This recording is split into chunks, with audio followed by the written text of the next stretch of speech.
Assalamualaikum warahmatullahi wabarakatuh.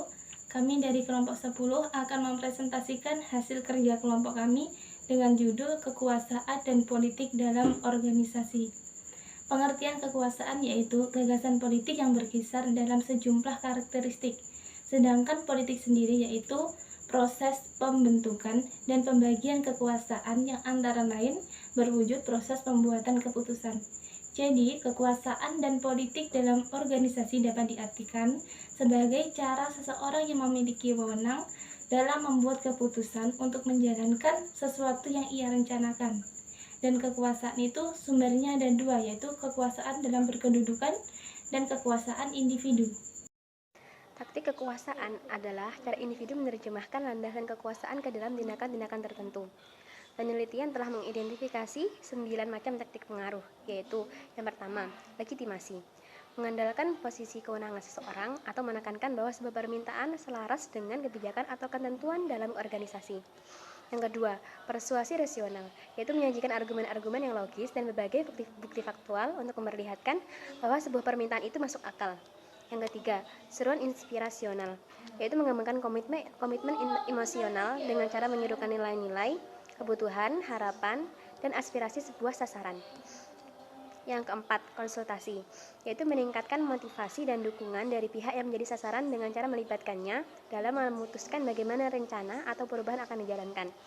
Yang kelima, tukar pendapat, yaitu memberikan imbalan kepada target atau sasaran berupa uang atau penghargaan lain sebagai ganti karena mau menaati suatu permintaan. Yang keenam, seruan pribadi, yaitu meminta kepatuhan berdasarkan persahabatan atau kesetiaan.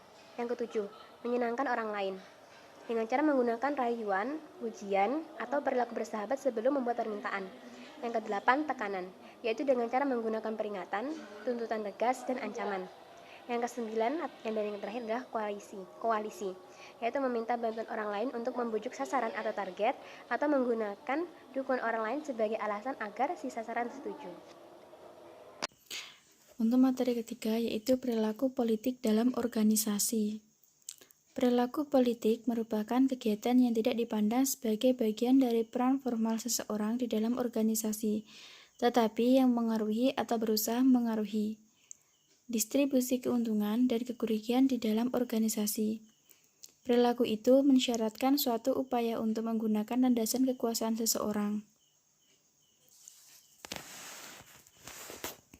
Perilaku politik yang sah mengacu pada politik sehari-hari yang wajar atau normal.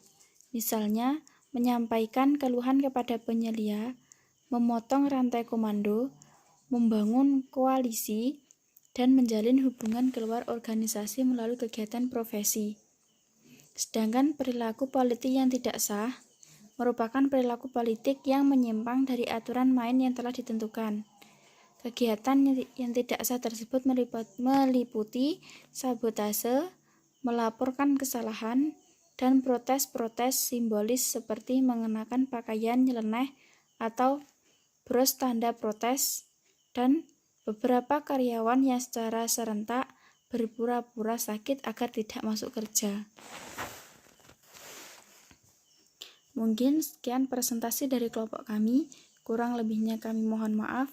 Akhirul kalam, wabillahi taufiq wal hidayah. Wassalamualaikum warahmatullahi wabarakatuh.